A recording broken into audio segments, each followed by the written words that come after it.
Hello guys, welcome back to the Free Hammers. This is my review of the midfielders for 2019-2020 season. Done the defenders, done the goalkeepers. Now it's time to look at our midfield. Let's do it, guys. Let me know your opinions throughout the show. Leave it in the comments, your ratings, your reviews, and it really helps out. Let's go. Hello guys, welcome back to the Free Hammers. Midfielders today.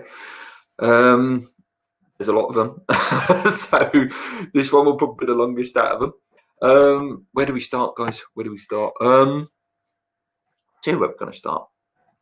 Lanzini, 26 games. And this is a guy I used to absolutely love, and adore. This guy was one of the best players that's played for us, and a shining light from Slav era that's still about. Since the injury, just hasn't been the same. He really hasn't. He doesn't take a man on. He doesn't take a shot. I can see literally brief few positives for me throughout the season for Lanzini. There was a couple of times with little bits of link-up play with Fornals and things like that.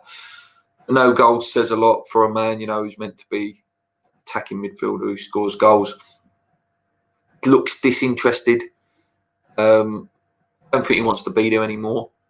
It'd be our luck that we sell him and he goes on to be that Coutinho level player that he was touted to be a couple of years ago.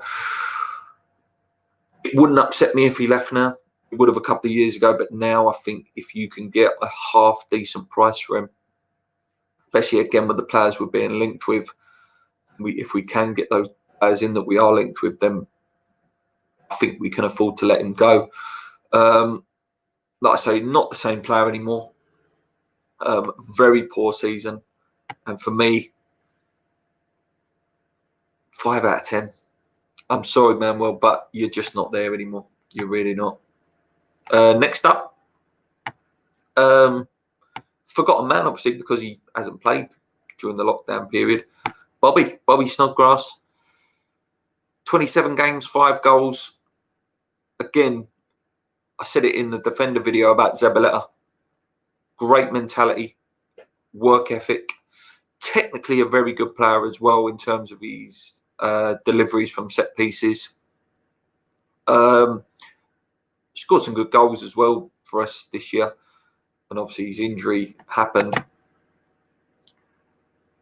Will he be about next year? I think so. I think we can keep him around the club, cut the competition, decent sub for set pieces and things like that. He won't be a starter by any stretch of the imagination. He won't be a starter.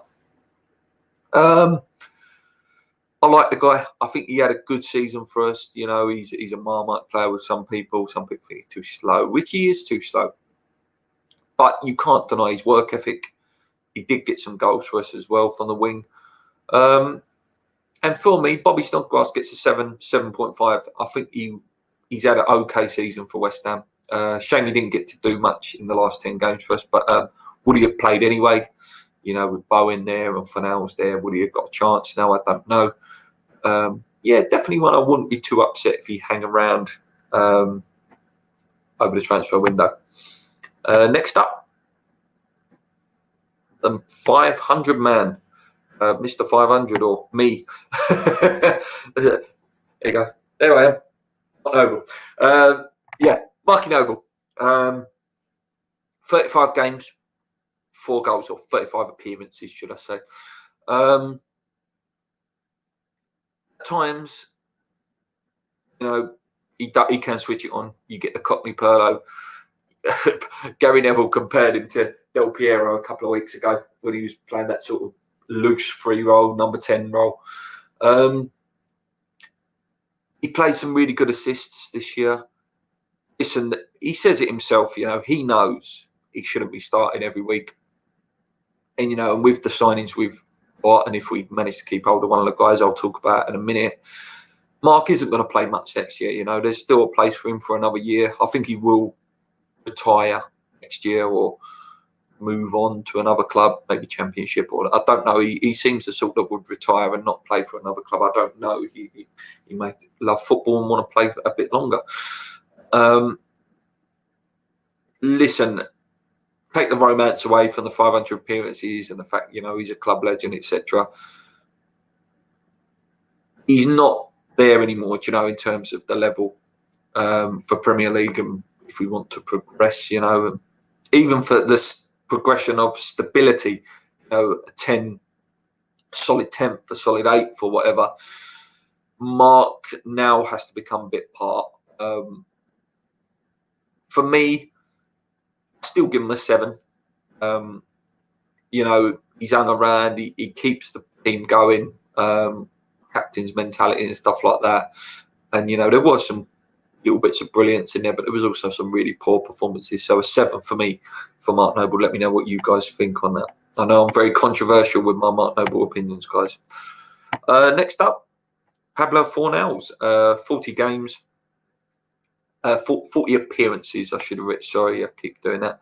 And 4 goals. So Pablo Fornals, bought in by Pellegrini. One of the big money signings of the summer, 27 million, wasn't it? I think 22 million. I like the guy. I do. There's something there. There is, again, can't discredit the guy's work ethic. He works bloody hard. He's not a winger. And he did what he could when he played on the wing. Scored some goals when he was dropped for a long time. Came back in. Scored the goal against Liverpool, and started to show this is what I'm about. Links to play very nicely.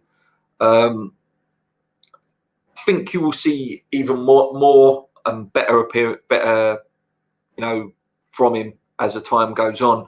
I think there is a really good player in there somewhere, and you do see it every now and then. And I hope, really, really hope, we see more of it next year. I really like him, and I think for his first season at this midfield for us, excellent, absolutely excellent. And I give him a good solid 7.5 out of 10 for me. I think he's been excellent.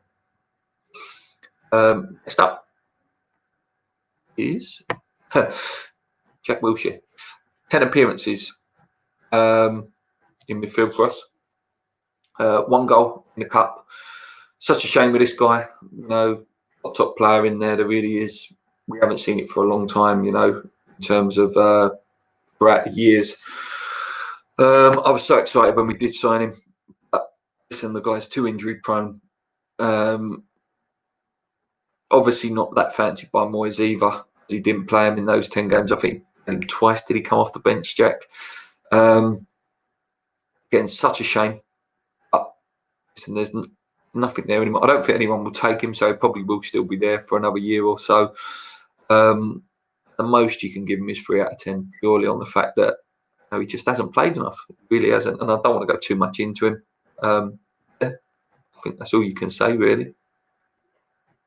Next up is Declan. What more can be said about this man? Honestly, what more can be said?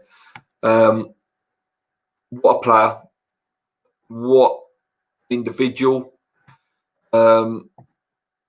Leader. Absolute leader, even from a young age. 1 goal there. Although it's only 1. What a goal. What a goal that was. Played every single minute of Premier League football for us this year. So vital. Receptions, breaking up play, passing it on to attacking players. It's a brilliant, brilliant player. Let's hope he stays, guys. I really hope he stays. I think it's going to be an up and down roller coaster this summer. And whether he does stay, if he does, listen, him and I'll talk about next, are going to be vital for us next year in terms of that great spine that I can see us building. But there's not much else I can say about Declan. 9 out of 10 performances every week. And overall, throughout the season, 10 out of 10. 10 out of 10 for such a young man. Hammer of the year, voted for, you know, like I did say in the last video, my vote was for, but it was close call, you know, toss of a coin, Rice or just immense player. One of the best young players I've ever seen come through at West Ham. He does go. Just hope we get the right money for him. Next up, and the last one is from midfielders today, because I've those of you thinking, oh, where's Yarmolenko, where's Antonio, etc. I've classed them as forwards. Is this man, my Souček, guys? Again, another one. What can be said? What can be said? You know, so dangerous in the box. The intelligence to know when to stay back and let Declan go forward when he knows that Declan's going to stay. Absolute menace in the box. 13 appearances, 3 goals. Could have been more. Obviously, got a couple of disallowed. Huge fan, and how much of a sniff does 19 million look now for this man? Like, he's already worth 25. We've only just signed him for 19 million about a couple of days ago. Looks like the missing link we've needed for so long. Athletic, box to box, very fit, stamina wise as well. To keep saying that, absolute presence in the box, wins nearly every header that goes into the box, always looks a goal threat as well. A willing runner, forward and backwards, which is such a rare thing in today's football. Maybe one more of these, you know, one more of these sort of as to sit in that midfield. Again, it depends whether Declan stays or goes. But if you had him, Declan, and maybe another one like that, it's a good midfield. You know, there's a good rotation midfield, and he's got legs as well. He's not, I wouldn't say pacey. You know, he's faster than Mark Noble. He's faster than Fornals. Top player from what I've seen so far, and I hope that he can hit the ground running again. The season does start in September. For me, purely on just them 13 appearances alone, I've got to give him an 8 out of 10. I think he's excellent, and I think he's been one of the catalysts of improving our side, along with another guy I will talk about in the next video. Yeah, Souček, good, solid 8 out of 10 player. Fantastic, absolutely fantastic for us. That's it for the midfielders, guys. Hope you're enjoying this series. Let me know your ratings for the players. You can do it as you go along. You know, as I mention a player, you can do your ratings. Next video will be about forwards, and then the final video will be about the managers. Till then, guys, on your minds, keep believing. Let's go.